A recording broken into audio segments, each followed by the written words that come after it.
You're listening to CreepGeeks Podcast. Today's podcast is brought to you by Audible. Get a free audiobook download and 30-day free trial at audibletrial.com/CheapGeek.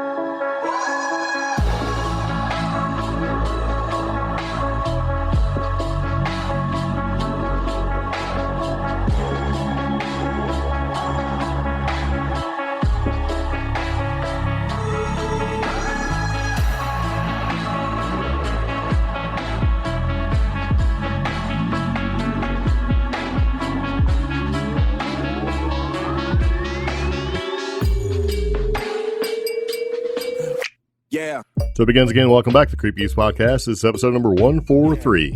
Flatwoods monster encounter in New Mexico, Bigfoot in North Carolina, and Cryptid Con review and overview. Yeah. Load that. Yeah. What? So here we are. Welcome to the CreepGeeks Podcast. If it's your very first time tuning into the podcast, we're glad to have you here. And if you've been a repeat offender, it's good to see you. Yeah. So anyway, welcome back to the podcast, or welcome to the podcast. But either way, we have lots of fun stuff to talk about today, because this podcast is about what? Well, the CreepGeeks Podcast is an offbeat news podcast that takes a lighthearted approach to the paranormal, cryptid, strange, the silly, and trending tech topics circulating the web. Broadcasting paranormal news and fun stories from our underground bunker in the mountains of western North Carolina. Yes, so welcome to the podcast. My name is Greg. I'm Omi. And we are your host for this next hour and however long it is, because it kind of varies. Anyway, welcome to the podcast. We do appreciate you stopping by and listening. Got a lot of stuff, like a lot of good stuff to talk about, including something that we think we might be on to something, as long as we think we might be having a scoop. Ooh. Yeah, or not. But either way, it's good to see you. Now, before we get started, let's all take a second and appreciate the fact that summer is almost done. Yes. Yeah, because it's hot. It is. Dog days of summer. So anyway, fall is coming, and I enjoy fall. Fall is good. It's like, jacket weather. Light jacket. Get out there. Better hiking. Yep. The leaves change. Yes, it's very, very nice. So anyway, it's going to be pretty good. So before we get started with the podcast, there's a couple things we need to do. We need to do a little housekeeping, if you will, a little admin to kind of tell you how you can support the podcast. Podcast is pretty easy to support. A couple different ways you can do it. You can support the podcast by listening to us, which is very, very nice. You can do a little thumbs up, and subscribe and like, yes. You can also subscribe to the podcast and share it with your friends. Yeah. It's very, very nice. You can also go on our Facebook page, which is CreepGeeks Podcast, and interact with everybody there. Sharing like stories and like the memes and things like that, which is very, very nice. And there's a couple different other ways that you can support the podcast. You can go to our website, CreepGeeks.com, and support us there. We have a little contact form if you'd like to share maybe a story or experience, would be very, very nice. Or a lead. Or a lead, yeah. Or something you'd like us to talk about. That's pretty cool. If you're bolder than that, you can use our phone number. That phone number is 575-208-4025. And you can leave us a message there and share a story or something like that. That would be pretty interesting. That'd be very, very, very nice. And if you need to remain anonymous, just let us know. Yes. Yes. And also you can support the podcast in a completely passive way. And I just realized once I said this, really not completely passive, but let me explain. Okay, so if you go to Amazon.com, the place where you can buy everything and anything and have it delivered to your house in 2 days if you're Amazon Prime, you can support us the easy way. What you do is you click our link and you go buy whatever you want. We get a small percentage. Won't cost you anything. Doesn't change your price at all. And it helps us to keep gas flowing and coffee in our Albino Rhino. Our adventure mobile, investigation machine, camper van. Because we use that. It's our car. We drive around. We have a bed in the back. We go investigate stuff. Yeah. And you can help us, and it'd be great. Mm-hmm. Yeah. So we do have a link for that. And that link is amazon.com/shop/CheapGeek. Yes. And all the links that we talk about and all the stories that we talk about in our podcast, all the links and information that we talk about, it's all on our website. Yes. We call them show notes, and you can click stuff and look at stuff, and you can do whatever you want. Okay. It's America. You can do whatever you want. Right? Yes. But no, we do try to put the show notes in there so that if you want to click a link or follow up on something or whatever, man, at least you'll have what we talk about right there. So you can kind of take a look and see. Choice is yours. Yeah. We do recommend you do kind of take a look at the Facebook group. CreepGeeks Facebook. Because there's lots of stuff that happen there. And it's pretty active. People share memes and funny stories and things like that. It's pretty good. So, yes. And like everything we do on the podcast, we try to keep it family friendly. For the most part. Yeah. Yeah. Because that's what we do. Also, what we do is we like to start the podcast with something that we call Interesting Random Factoid, where we pick a couple interesting random things to talk about before we get into the meat and potatoes of the podcast. All right. Where did that come from, meat and potatoes? Probably Ireland. I don't think so. That's almost borderline racist or something. I don't know what that is exactly. We'll figure it out. Anyway. Okay, so this first Interesting Random Factoid, and this time there are two Interesting Random Factoids. Right, I kind of threw in there, excuse me, because I read it and I had to read it a couple different times. Okay, so here's the first one. No word in the English language rhymes with month, orange, silver, or purple. Month, orange, silver, or purple. I'm sitting here trying to think of. That's why I had to read a couple times. Yeah. I'm trying to find words that rhyme with month, orange, silver, and purple, and I could not find any. The only thing I found for purple was nurple, but that's not even a real word, so you can't use purple nurple. Doesn't exist. So after spending a lot of time, about 42 seconds on this, I moved on. Well, I thought about it. I'm like, oh, okay, that's true. So here's the second interesting random factoid. Also has to do with the English language. Ready? Mm-hmm. Go is the shortest complete sentence in the English language. In the English language. So, go. It's a statement all unto itself. Okay, I can see that. It's a short sentence. Yeah. There's other short sentences. It's like, what do you want me to do? Go. Done. Right? I like it. It's succinct. Done is also. No. Yeah. Done. But it doesn't work that way. Yeah. Go is different. So. Yeah. Anyway, there you go. Those are two interesting random factoids we give to you for you to think about later. Because we're givers. That's right. Mm-hmm. So right before you go to sleep tonight, try to rhyme with silver. That's exactly what I'm doing in the back of my head right now. That's what everybody's doing. So speaking of doing, this weekend we got something big coming up. It's a fun time for all to be had if you go. If you're somewhere around the western North Carolina area, more specifically Marion, North Carolina, there's a Bigfoot festival. Yes. It's called the second annual Western North Carolina Bigfoot Festival. Yes. That happens September 14th in Marion, North September Carolina. 14th. Yes. Yeah. And we've put links in the show notes for the event. The first link will tell you all about the festival as well as some of the things that are happening. I believe the Traveling Bigfoot Museum will be there as well as Cliff Barackman. Yeah.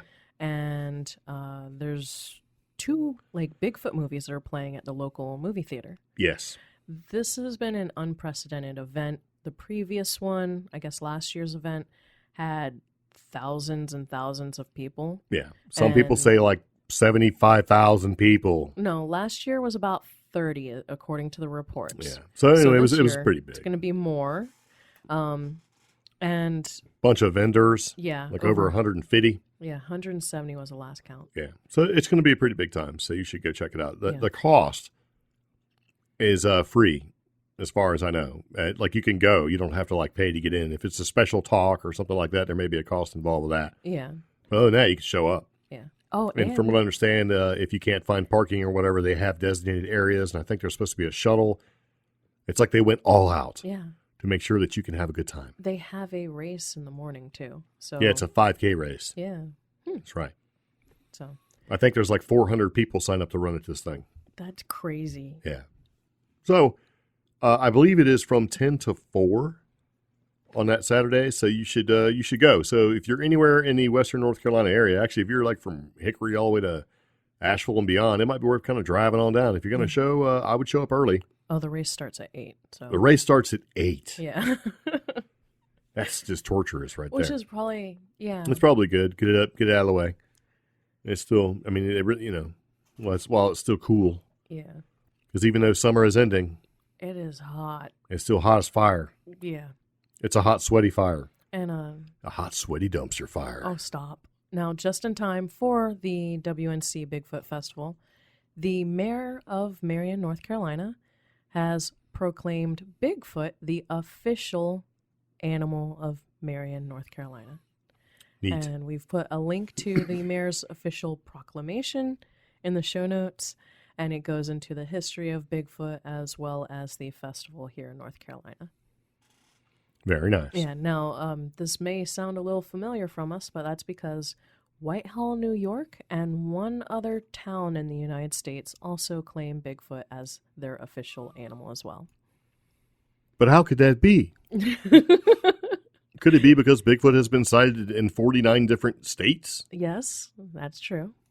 Very nice. But it's like with Whitehall, I was like, you'd never think Whitehall, New York, but they have a pretty big... I thought they had a Whitehall monster out there or something like that. It was like, yeah, just like a dog man. Which is what we found out as we did that podcast earlier this year, you know? So there you go. So if you're looking for something to do and you're in Western North Carolina or in North Carolina relatively close to this particular area and you want to show up, you should.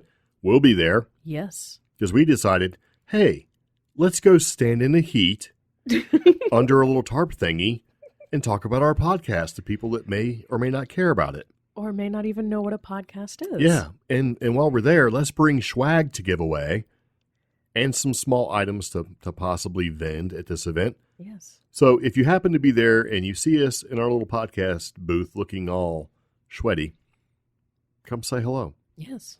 Yes, we may have a treat for you. If you listen to the podcast. Or we may not. Yeah. I mean, how are we supposed to know people listen to the podcast or not? Secret word. Also going to say is, hey, we listen to the podcast. And we're going to go, ooh, that's great. Here you go. Here's something.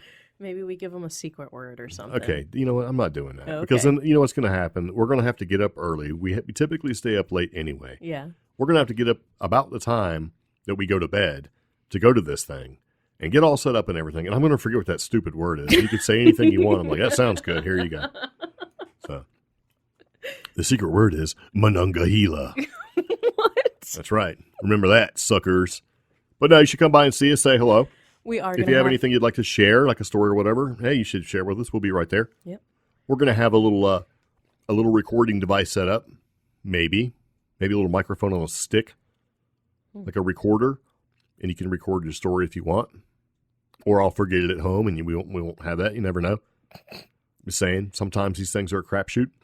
And we're going to have a couple of interesting small things to vend. Yes. Like stickers. Don't tell everybody what we got. It's a secret. So come see us.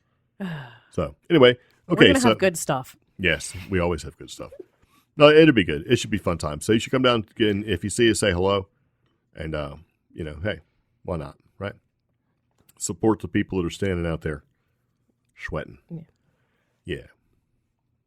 As I'm saying that, I'm sitting there trying to figure out how we're going to make a fan happen on the street, aside from using solar and all that jazz. Don't we have that fan with like a battery? Yeah, but the battery doesn't last very long. Oh. But I got a big old car battery.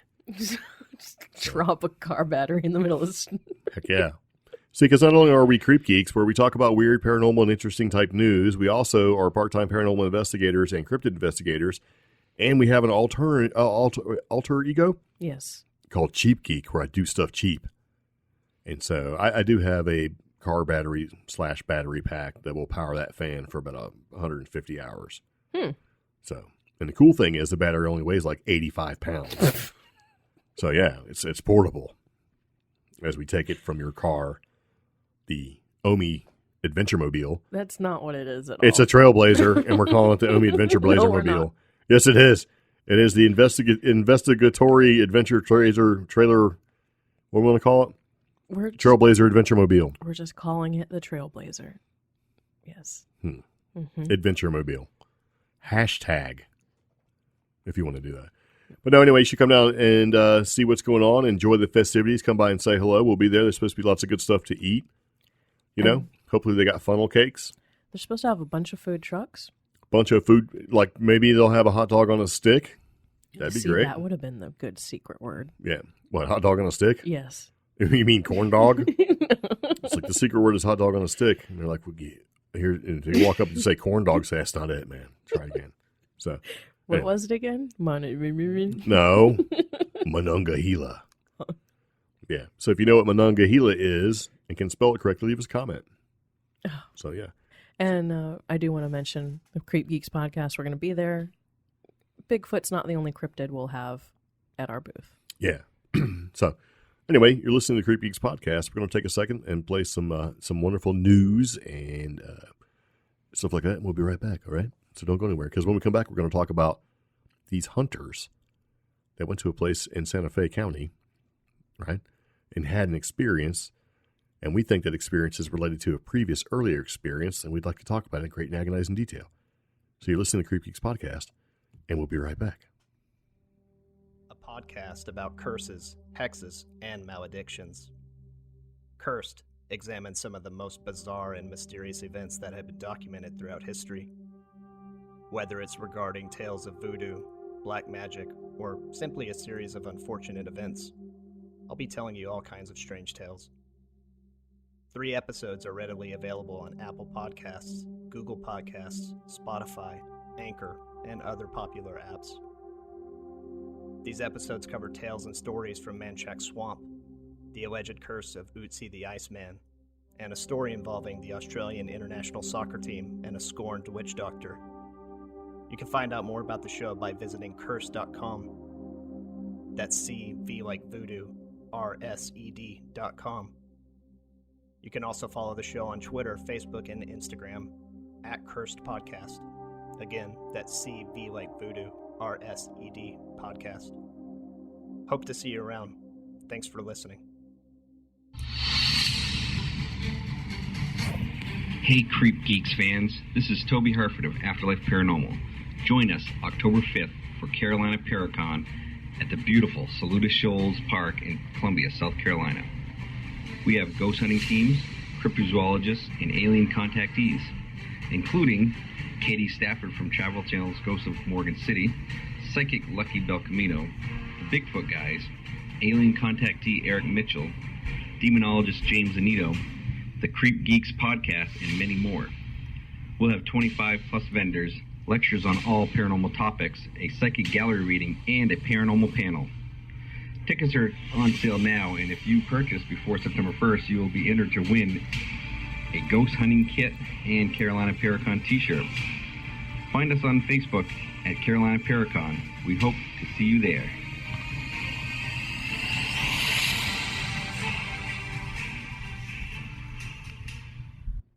And we're back. Okay, so this next story we found it to be pretty interesting because it does have some striking similarities from what we can see to something that's happened in the past, like in the 50s. Oh. Yeah. All right, so here we go. Ready? Yeah. Goes like this. So some Santa Fe County hunters describe a close encounter at Pot Mountain. Now, Pot's not what you think it is, okay? Yeah. We're not talking about like the pot. In fact, the mountain is actually Cerro de la Ola. Yeah. Yeah. Or, yeah. Oh, yeah. Okay, so there's some bow hunters in Santa Fe County, and these guys go out and they go elk hunting, and they use bows. That's why they're called bow hunters, right? And over the Labor Day weekend, in the rugged terrain of the in the northwest of Taos, as in Taos, New Mexico, they encountered instead something so strange they don't know what to call it. Yes. Yeah. Now, still dressed in camouflage gear after days in the wilderness near Cerro de Ola, also known as Pot Mountain, the Santa Fe County bow hunters described a close encounter with what they said appeared to be otherworldly beings and a giant tent-like white structure that vanished in seconds. Yeah. We're a couple of guys that don't believe in much, said Brinkley, 41 of Surios, who called himself a family guy who works in construction and on movie sets. But we believe now. Yeah. Yeah. So these guys have been going to Pot Mountain, or he's been going to Pot Mountain for about 15 years. He says he's never seen anything like it. Right? Mm-hmm. And his buddy Lucero, that was his first time hunting in that area, and they're both long-time co-workers. And so they set up a couple days to go out and scout for elk. And they went up there earlier, and then they came back and they set up their hunting trip, and they went out to go on opening day. This is elk hunting, right? Mm-hmm. To go elk hunting up in this area. And so they found their spot, and they sort of set up an area where they were along some trees where one could see the other so they could kind of do some hunting. I'm not really a hunter. I don't really know how all this stuff works, right? But But after about 3 hours and no elk, Brinkley became restless. Now, we should say our experience with elk are that they're rather plentiful. They are everywhere, In New and Mexico. they're big. Yeah. We had one that was bigger than a Honda CRV, just kind of standing there looking at us. And we had one that was really big, put its head in the window. Of our camper van. Dodge Ram van 3500, big old truck. Anyway, Yeah. so these things are usually everywhere. But so after about 3 hours and no elk, Brinkley became restless, and it was about 9:30 in the morning. Which is So weird because he's the more experienced hunter and he's already restless. Well, it's 3 hours. I'd be Yeah. restless too. Yeah. Because, if you're sitting there for 3 hours opening day, nobody's been hunting these elk They all should year be long. out. They should be moving around. So he says, I take off walking, creeping around the woods. He's looking for elk. He reached the top of the mountain. There's a caldera, which is like the collapsed bowl of a volcano, right? Yeah. As he walked to the edge, he saw two figures a short distance away, and he thought they were hunters. Would make sense, right? Yeah. But they were too tall, and their heads were too big. And he says they were Yeah. standing side I was just by thinking side. I've heard that in the past. Yeah. You're too tall, and your head's too big. Stop. Brinkley says they were standing side by side, staring right at me. He walked towards them across the brushy field, a distance he estimated to be about 35 yards. As a bow hunter, he said, he's adept at measuring distance because it's critical to hitting a target. Yeah, so he figured he would talk to him, right? And he walked around a bush, and they were gone. They were gone, just gone, he says. Yeah, and Yeah. the figures were concealed below the waist by brush. Yeah, and he just, and the shape that would be like their heads, it looked like they had huge hoods on, he said. It looked like two ribbons coming off either side to a point at the top and the bottom. The right side was black, the left side was white and a little shiny. Torsos were kind of black. I couldn't see too many of the details. It definitely looked like clothes. Now, in the middle of the oval of the hood was just gray. Later, he would draw what he could remember of the figures in a leather-bound sketchbook he carries with him. And he would draw what he and Lucero both saw the next day. Yeah, so he headed back to the camp, right? Yeah. To tell Lucero what he's seen. Yeah. And Brinkley's like, I couldn't take it anymore. And then Lucero didn't know what to believe. Yeah. So, On Labor Day. excuse me. Yeah. On Labor Day, the pair headed out early in the morning to hunt again. They hiked all around the area. No elk. They gave up finally and returned to their Jeep around 2:30 p.m. So that's all morning. They get up early. Yeah. All the way to 2:30, no elk. We couldn't figure out why there was no elk, Brinkley said. They decided to drive around the mountain to see if there were other hunters scaring off the elk or people riding off-road vehicles, which happens. Sometimes other hunting parties will actually run the elk a different direction, or the ATVs, they are pretty... They just scare him off. Yeah, they 'cause scare the he's loud. wildlife. Yeah, but as they drove, they noticed there were no signs of wildlife at all, which we've heard in other high strangeness stories. Yeah, You know? when the wildlife is quiet and fog comes in, you're in for a paranormal time. Oh, and if it's just quiet or absent, Yeah. you're in for some high strangeness. So, yeah. Now, after about 10 minutes of driving, they said they saw a strange structure about a quarter-mile away that appeared to be a movie base camp or a film set for an alien ship scene. It's this big tent structure, like a circus tent, 50, 60 feet tall, Brinkley said. Coming off the left of it was this long building, almost like what you would build for an archery lane for target practice. It was a third the height, but really long, maybe a couple 100 feet. They drove down a hill and lost sight of the structure for about 5 seconds, Brinkley said. When we topped the hill, it was gone, just gone. There was no dust, there was nothing, Lucero added. They drove around the area until dark, searching for the structure. So, I just knew it was real, Brinkley said. It was huge and white, and then it was just gone. Now, when the two men reached a place with cell phone service, they called a few friends and told them what they had seen. They even thought about calling the Air Force. One of their friends gave them the number for Peter Davenport, a longtime executive director of the National UFO Reporting Center in Washington State. Davenport confirmed that the men had called him with their story. It was a dramatic story, he said. If it is true, it's profoundly unsettling. Yeah, this guy gets like 35,000 calls a year. Yeah. And, with that amount of calls... Well, I mean, not a year, I'm sorry. Well, 350,000 phone calls over 25 years, this guy Davenport. that's still that's close to there. Yeah, and Yeah. so he thinks he's had enough experience, with these phone calls to know which ones are credible. Yeah. And he said that the Pot Mountain story was one of them. And They weren't drinking yeah, or using drugs. Brinkley and Lucero, they both swear to that. They weren't doing the pot on Pot Mountain. Yeah. So, these guys, Brinkley's like, people probably think we're insane. And he said he didn't believe in UFOs before last week, but he says, I sure do now. And Lucero still isn't sure about UFO and aliens. He knows he's never seen anything that big just disappear. Yeah. So, And the one thing I did want to mention is Brinkley, who, he's in construction and he's worked movie sets, usually construction for movie sets before. He noticed the similarity, or, at first he thought it may have been like a filming tent or a studio, something like that, movie base camp. But our friend of the podcast, Marley, happy birthday, Marley, she actually did some additional groundwork and research. She checked, and there was no filming in that location on that date. So, dun, dun, dun. yeah, because that's the thing. A lot of people don't realize how big the filming industry is in New Mexico. Yeah, it's You a can thing. actually call like this phone number to find out if there is filming in an area. They may not tell you what the film is. Like a good example would be Avengers, but they will tell you, no, you should not go on there. In that area. Don't call the cops because Yeah. that kind of thing. Yeah, because Longmire was filmed and was actually kept secret for a while. Yeah. But they'll tell you, yeah, don't go to that area, or there's filming in this area. So we had a friend do that research. There wasn't anything sci-fi. There wasn't any filming right there. Yeah, and she basically put the story on our CreepGeeks Facebook page. Yeah. And we were actually at CryptidCon, so we couldn't really take a look at it. So the thing about this is if you look at the sketch, I know you can't see it because, it looks an awful lot like if you stood back and squinted at it from, 120 whatever feet. Yeah. Looks an awful lot like the Flatwoods monster. Yeah, and the sketch is actually an additional article because this is getting some coverage. This other article includes the sketch of what Brinkley saw, as well as a map of the area and a sketch of the building. Yeah. And to me, it looks like the Flatwood monsters. It's Flatwood monsters. So instead of having a red face, it's a gray face. Mm-hmm. It still has the the sort of almost spade-shaped head, right, with the two tubes and stuff coming off the sides of it.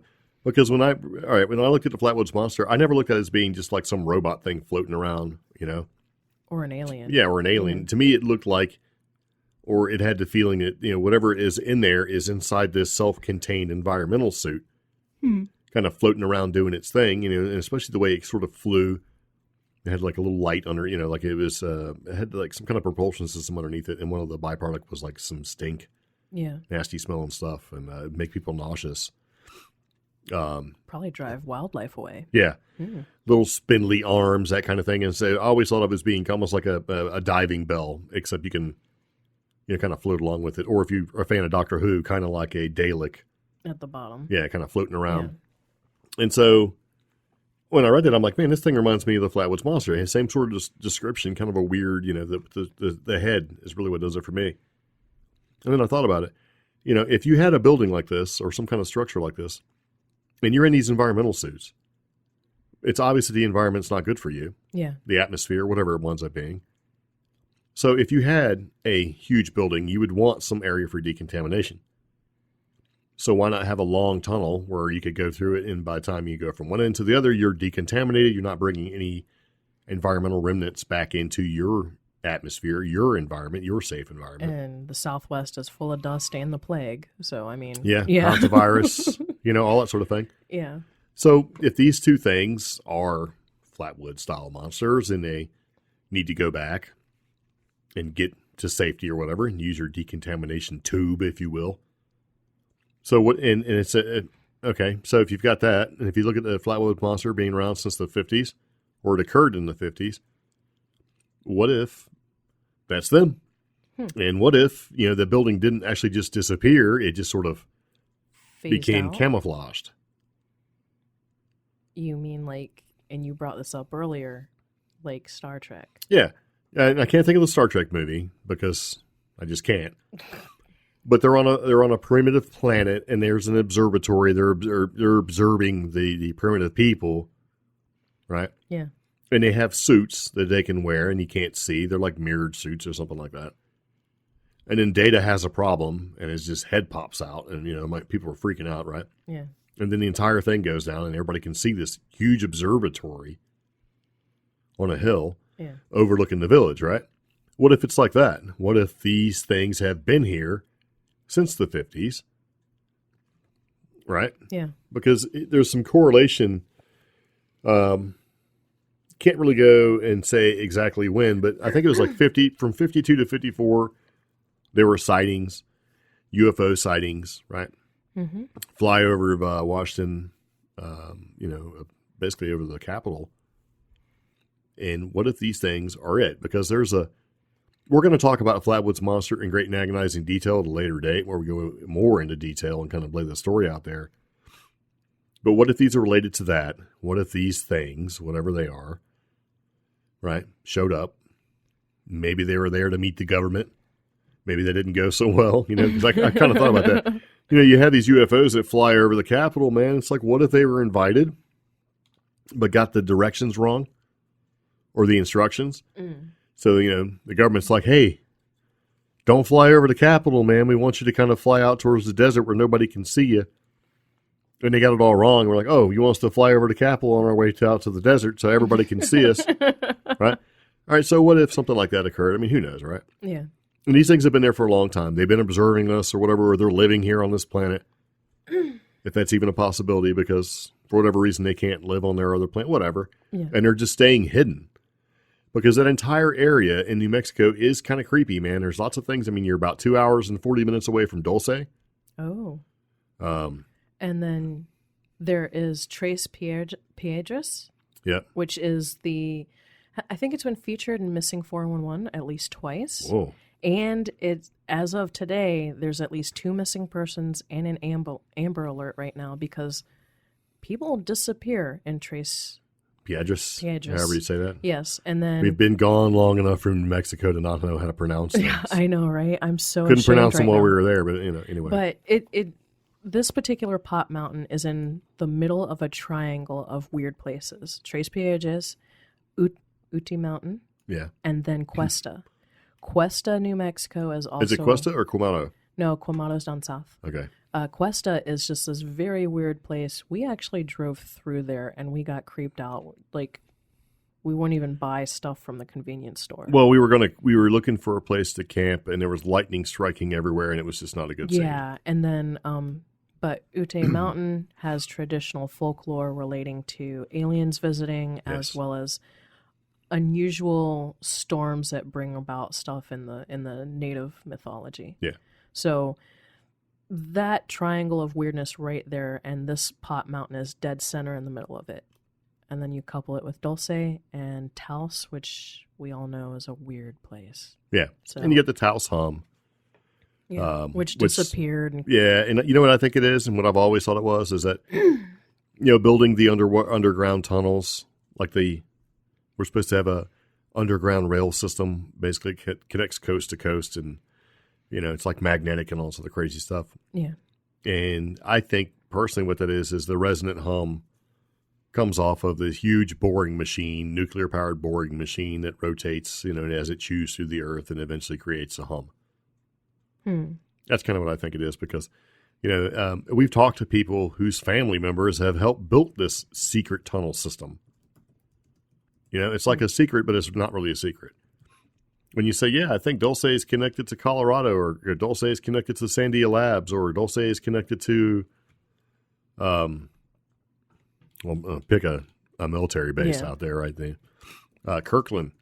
And they're like, my uncle helped build that, Yeah. So anyway, the entire area, and it wouldn't be, and if you look at the map and you can see where the sighting or the event that these two fellows encountered,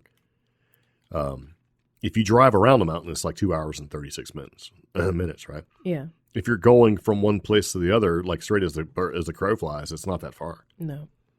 So, I don't know. That whole area is just kind of strange. Yeah. But the description and the sketch that this guy drew, it's a rudimentary sketch, could very well be something that is reminiscent of the Flatwoods monster. Wow. I'm looking at the map again, and I'm just like, ooh. Only because it's just so weird. Yeah. Oh, Eagle's Nest is out there too, and so is Angel Fire. Yeah, so there's a lot of generally weird area, and it wouldn't surprise me at all. But I just thought it was kind of a strange thing. And when I read it, I'm like, wow, that reminds me of Flatwoods. So in the future, we're going to talk about Flatwoods in great and agonizing detail. It's hard to talk about it now because we don't really want to talk about it. Like, basically. I'm just saying. Because it's been documented. It's from the 50s. This is a recent thing, and I'd be kind of curious as to see what happens before. But what I really wished is if they would show, because when they show the picture of his sketchbook, right? Yeah. One side shows the sketch of the head and the torso before it gets hidden by a bush. But on the opposite page, he has notes where it says like two beings on top. You can't read the whole thing. Yeah. Standing side by side, about 35 yards, hard to whatever, odd apparel. Metallic. Yeah. Sleeves, metallic, tall. I'd like to see that, like what he actually wrote, but kind of a strange thing. I'd love to, I would love to see if we could get some photos or even, hey, if anybody knows these guys, like if we know anybody. That's the thing, because they're in the comments, because in the comment article thread area of this online, what is this? News article. It's House News. Yeah. All right. He's in there and he says some things. Oh, he is. Yeah. Yeah. So, like, it's a crazy story, right? And he talks to people who he's like, I know it sounds nuts. And then people started sharing some of their stories. People make fun of Pot Mountain, of course. Oh my gosh. This other dude's making references to Roe Mesa and then another guy, Ciso Grove case in California. And Josh is like, he would love to hear some more stories. And then people are telling him to read a book by Carl Higdon's book, and so he's in there. And people were like, why didn't you use your cell phone? You could have took pictures. And people brought up, and he actually sort of confirms it. We're hunting. Yeah. So the cell phones are usually either turned off or you don't have service out there anyway. So, you'd leave it in the truck or it wouldn't be on because you're going to save your battery. Because a lot of people don't realize, when you don't have service and you're in the middle of the desert, right, you turn your phone off because it continually seeks and searches for the network, which dumps your battery. Yeah. So if you don't have cell phone service and you're going to be out there for a couple, 3 hours, you would just turn it off to save battery. We did it all the time. So we'd get, in the middle of nowhere. Oh my gosh. And you'd see the constant searching and you're like, okay, well, my battery's going to be dead before, and so you just turn the phone off. And you're hunting. So you're not worried about, being on the phone. The other report that's in this article is actually not that far away. No, it's not. And it's next to Pecos National Historic Park. So we have, so Pot Mountain, kind of close to an ancient Native American mountain that's revered, Ute. And now you have Pecos, this Roe Mesa area. So I think it's time to welcome our interdimensional brothers. Yeah, but the whole cell phone thing, I wish people knew a little bit more before they started tearing apart certain things. Well, yeah. The whole hunter, there's a low power mode you can use, but even still, the phone will try to use the network or try to access the network every X amount of period of time. It is honestly... and the same people that try to tear them up for not using the phone are the same people that say, oh, they're making it up to get 5 minutes of fame. Or also the same people that say, possible fallen angels impersonating aliens. Oh, gosh. They too try to abduct humans and do experiments on them. Okay. And then the great reveal will be coming soon as we get closer to the official story of the alien invasion. The media has been psyop working our acceptance of the reptilian/demon watchers. Yeah, so, it runs the gamut of all this stuff. Yeah. But we put both articles in the show notes. The second one is the one with the sketches. The one, the first link actually has a couple of people I think we've heard of. So yeah. So definitely check that out. Let us know what you think in the show notes. If you have a different theory, show comments. If you have a different theory, email us, contact@creepgeeks.com. But look at that sketch. Looks like Flatwoods to me. So Yep. yeah. Kind of strange. So Storm Area 51. It's been in the news, and it's been up and down whether or not it was going to happen. Breaking news is Storm Area 51 creator fears humanitarian disaster and pulls out of his own music festival. Yeah, I need to cover my own ass because I don't want another Fire Fest. But, and that's actually a quote from him, I don't want Fire Festival 2.0. Exactly. Yeah. Now, this whole thing has been plagued with different problems. From an article on airforcetimes.com basically saying, we're prepared for this, to the Little Alien Inn hotel owner in Rachel, Nevada, having problems getting the permit for the event. Everything is going wrong with this, and the creator originally planned on turning it into an alien-style festival. That didn't work, so now he's pulling it and actually taking it to Las Vegas, September 19th, and he's inviting all the original bands who are going to play out there in Area 51 to come to Las Vegas. Yeah. But there was just way too many problems, and they realized just how bad of an idea it was because, do you really want 1 million people to storm a tiny town that doesn't even have a gas station or a store? Well, no. No. So he posted the notice on the Alien Stock website earlier this week to announce he was pulling the plug on the whole festival. He did point fingers at permit holder Connie West and the festival's alleged lack of infrastructure, poor planning, risk management, and blatant disregard for the safety of the expected 10,000 plus alien stock attendees. Yeah, it sounds like maybe somebody may have called and said, hey, not for nothing, but I'm a lawyer. Yeah. And you're setting yourself up, Yeah. So we foresee a possible humanitarian disaster in the works, and we can't participate in any capacity at this point. We just don't want anyone to get injured or stuck in the middle of the desert. This has a high potential of getting ugly. Yeah. So Yeah. So basically what it boils down to is he's trying to do an Area 51 celebration party at the downtown Las Vegas Event Center on September 19th. Yeah. Featuring EDM artists originally on the bill for alien stock.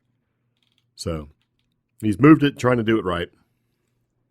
But we'll see. Despite any memes or other events you see on Facebook, just do a little bit more research. Some people are still planning on going out there. We don't recommend it.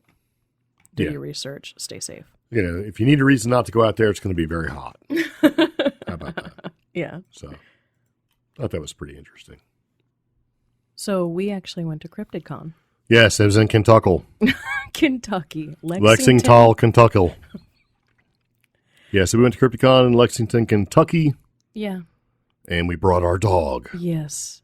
Paranormal Pepper. We were Paranormal Pupper. Yeah, we were trying to do the midnight showing of Small Town Monsters' That did not happen at all. Momo the Missouri Monster, but because we wanted to bring Pepper, we decided instead we would show up as early as we could Saturday. Okay, so from our current undisclosed location to Santa Fe, Kentucky, it is about 2 hours and 36 minutes. 5 hours and 36 minutes or so. Yeah. So, yeah. So anyway, we decided to get up super early. Basically, we and decided drive. not to go to bed. Yeah. Yeah. In hindsight, that was a mistake on my part. So anyway, you know how it is. You're like, oh, it's 11 o'clock. Let's lay down. And you don't really lay down until like midnight. And then you're like, okay, cool. And then you just can't sleep. So we decided to just get up and roll out. And we did. And we did. And we still didn't get there on time because it's supposed to open up at 10 or whatever. And we didn't get there until like 10:20. I'm glad we didn't. 10:30. Yeah, because there was no line. Yeah, when we got there. At first I was like, wow, this is going to suck because there's nobody in line. But then they were all inside already. Yeah. That was the thing. They were, because the event was well organized. That was the deal. They were pretty organized. Yeah. Because they had multiple tables open stuff. to check in. Yeah. We had the Legendary Pass or something. Yeah, VIP Legendary Pass or whatever. So, which came with some cool swag. Like I didn't realize when we got these tickets in February that it would have the cool swag like line jump pass where you just hand it to a dude and they cut you in front of everybody. We didn't use that. Yeah. Some people did, and I was like, oh. Well, that's what it's for, and for every presentation, there was 2 rows in the front where if you were, legend pass holder, you could just sit in the front row and there was, you were able to have time carved out to be able to take pictures and with presenters and stuff like that. So Yeah, and we didn't cool use t-shirts. got a cool T-shirt. Yeah. We didn't utilize that because we had Pepper, because you went and talked to the lady and said, "Hey, this is a dog-friendly hotel. Can we have pets?" And she was like, "Whatever." No, she said, I don't know. Let me go check. Oh, and then we just brought the dog in anyway. No, I do want to say thank you because she did check. And she said, she came back a few minutes later and said, I don't see why not. Yeah. And that was great because one of the highlights of CryptidCon was Little Pepper in her CreepGeeks Podcast t-shirt. Yeah. Everybody was like giving this dog all the attention. Like everybody. Like famous people. Yeah, so we went in, and it's funny because we're not going to talk about it in for hours or anything, but you got a chance to go talk to Dr. Jeff. You going to say his last name? Dr. Jeff Meldrum. Meldrum, yes. Who also loves dogs. His Yeah, wife. so y'all spent about 20 minutes talking about dogs. Instead of Bigfoot. Yeah, you guys didn't say anything about Bigfoot. So it's 20 minutes talking about his wife and rescue animals. Yeah. Which was rescue cool. Shelties? Were they Shelties? Yes, Shelties. Yes. His wife rescues Shelties, and she has a big heart, which is awesome. Yeah. So Meldrum and you talked about Shelties yes, and but dogs. check our Instagram because our Instagram has a lot of photos of everything that went down at CryptidCon. A lot more happened, Yeah. but many of the photos are from Pepper's perspective. So Who else did she meet to hang around with? Seth Breedlove. Yep, she got to meet and hang around with Seth Breedlove. Yes. That was very nice. If you don't know who Seth is, you're missing the boat. He does great paranormal movies. It's Small Town Monsters. Yeah, through Small Town Monsters. You can find them on Amazon. You can find them on Vimeo. You can find them. He's got a ton of them. Terror in the Skies. She she even got a pat on the head from Nick Groff, which was kind of cool. Yeah. Yeah. So she met Nick Groff. Nick Groff was nice. Gave her a little scratch. Yep. Mostly because we were sitting in front of the Nox Mente booth. Well, it wasn't all just Yeah, Nox well, it was Mente. Nox Mente, Cruising with Steak, Yep. and where are all my notes? Everybody was at that booth. Yeah. It's Yeah, really it was like we met a Spooky Bruce was at that booth. Yes. And for a while there, it was like a little crowd of podcasters, my dog, and Nick Groff for a moment there, which was kind of cool. Yeah, it was kind of a strange thing. Yeah. A lot of cool cats, man. I like hanging around the Yeah. cool cats. We also It's like, met Hillbilly Horror Stories. Yep. And So then- she got to meet them and hang out. Yeah. And so they scratched her for a while. That was actually pretty cool. Yep. She also met the Mountain Monster guys. She kept trying. She thought they had snacks. Yeah. Which is pretty funny because she was like running underneath. She went underneath their table. I mean, she was on a leash, but, Yeah. and they scratched her for a while. She did go hang out and sit next to Cliff Barackman and Bobo Yes. and just kind of sit there and look at them for a minute. And they were having a conversation with one of the Kentucky, Northern Kentucky Bigfoot Research Group. yeah, Yes. they were all having a little bit of a conversation where we were standing next to some footprint cast, one of the biggest I've ever seen. Yeah. And I thought it was pretty funny because Bobo gave her a look. It's like, what's this dog doing? And She she's just sat sitting there in the circle like Just she was a listening to part of him. the meeting or whatever. You know? Yeah, so they thought that was pretty. So she had a pretty good time. Oh, and also Midnight in Kentucky podcast. Yep. Met them. International Paranormal Museum and Research Center in Somerset, Kentucky. Yeah. Those pretty cool cats. We're going to be talking to them later. Yeah. There is a possibility that we will be doing the podcast from there. Dun, dun, dun. Spoilers. Oh, yeah. So, yeah, But I those forgot guys are really cool. They shared a bunch of really interesting stories, not just about their museum, but about some of the strangeness that happens in Somerset, Kentucky. Yeah, evidently there's So- a lot. So we're kind of excited to Yeah. reach out and talk to those Yeah. fine peoples. We did sit in on a couple of talks or at least listen to them for part of the time because there was just so much to see there. I got to hear about 10 minutes of David Paulides' talk, Missing 411. Yeah, we talked to him for a minute. Yeah, and it was funny because I just happened to hear part of the stuff about Mesa Verde. So, yeah. Yes, and we talked to, I can't think of her name. She was from Paranormal Highway. She was very nice, and she yeah. liked Pepper too. Honestly, dog. guys, when it came time to write the podcast, I got to doing the 18th hyperlink, and I kind of just, Yeah. I wanted to link and shout out to everybody we met because everybody was so sweet. So, Yes. yeah. And they liked my dog. Yeah, so she met more people than we did and had a better relationship. Yes. They all liked her. They were all scratching her. And so she was very tired on the way back. So it was a good time. We met some friends and got to hang out and talk a little bit. And hopefully also met some people that we plan to work with in the future. Yep. I'm actually really excited about Northern Kentucky Bigfoot Research Group. Yep. They hold Bigfoot outings where they don't go and hunt Bigfoot. It's more of like a wait and call scenario. Yeah, which I like. And it's open to everybody. So that I hope to hear more from them soon. Yes. And we in did. Oxmanday. Yeah, the fact that we met a whole table of really awesome podcasters. Yeah, cruising with steak. Yes, with some really cute magnets and stickers. Yeah. Was cool. We ended up talking a lot to those guys. Yeah, we're going to crash their live stream one day. They won't know we're coming, but it's going to be fun. So now, we weren't able to do the midnight release of Momo, the Missouri Monster. Right. And it's actually going to have another showing this Friday, I believe in Canton, Ohio. Yeah. And then it'll be released next week. Yeah, and just so you know, since Momo is coming out September 20th, and we had an opportunity to sit down with Mr. Seth Breedslove and talk for, 20, 30 minutes or so? Yeah, about 20, 30 minutes. We're going to have a special interview Yes. on the podcast. And So yeah, I really like his work, and it was nice to meet him because it's like, nice to meet somebody who is pretty down to earth in his approach to the phenomena. Yeah. And so, Small Town Monsters, man, if you have a chance and you're sitting there and you're looking for something to watch on Amazon, pick one. There's a bunch, man. So, yeah. I mean, we've pretty much seen them all so far. So, see, I'm deep down, I'm a journalism nerd, so I kind of like his approach. So I'm like, yeah, I would tell the story this way, or, I would like to tell a story this way, Yeah. So, we met a ton of really nice people overall. It was good. Yeah.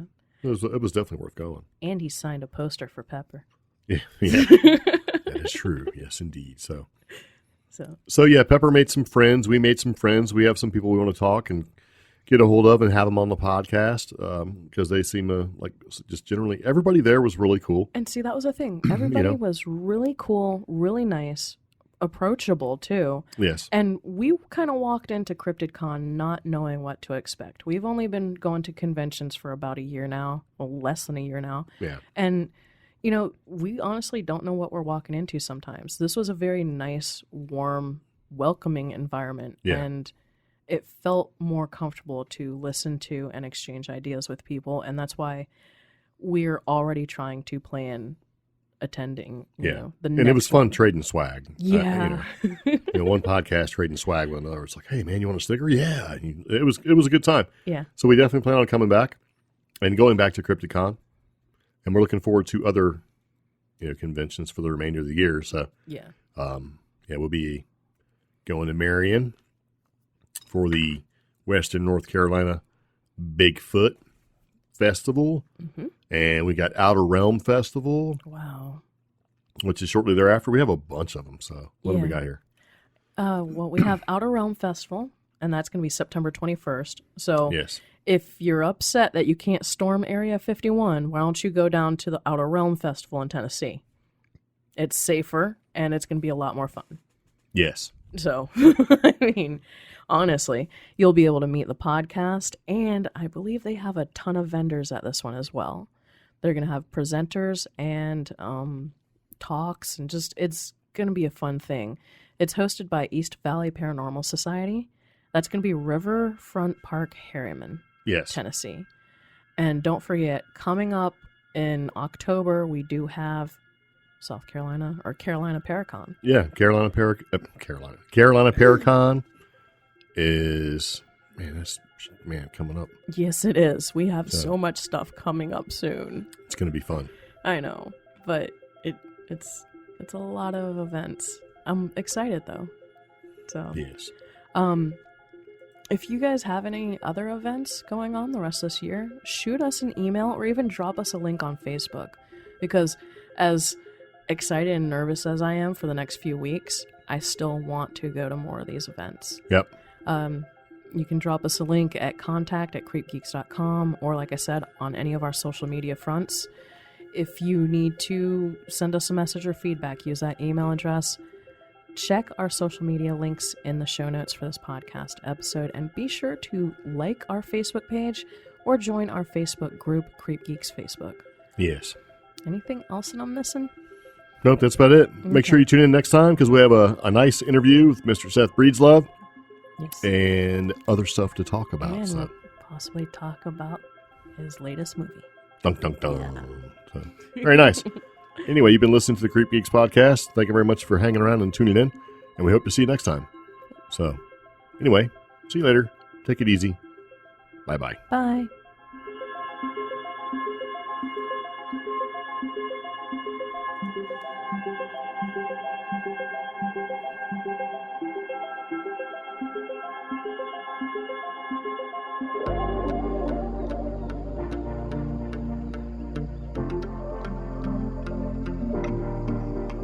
Hey, it's amazing the subtle games that you I play, and you don't even know I exist.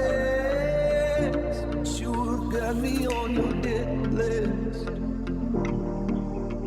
and you're just bad. Girl, you are sexual and bad, and now you got this on your conscience. Because now I'm unresponsive. Oh,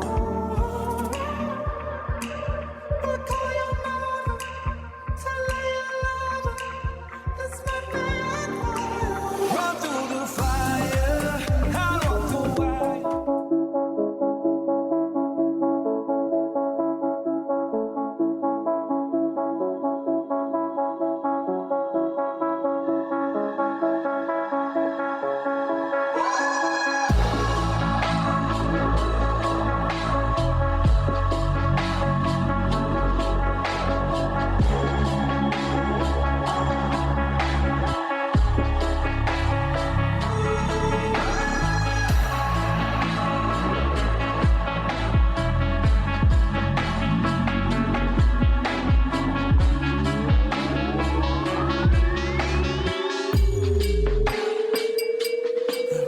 Yeah.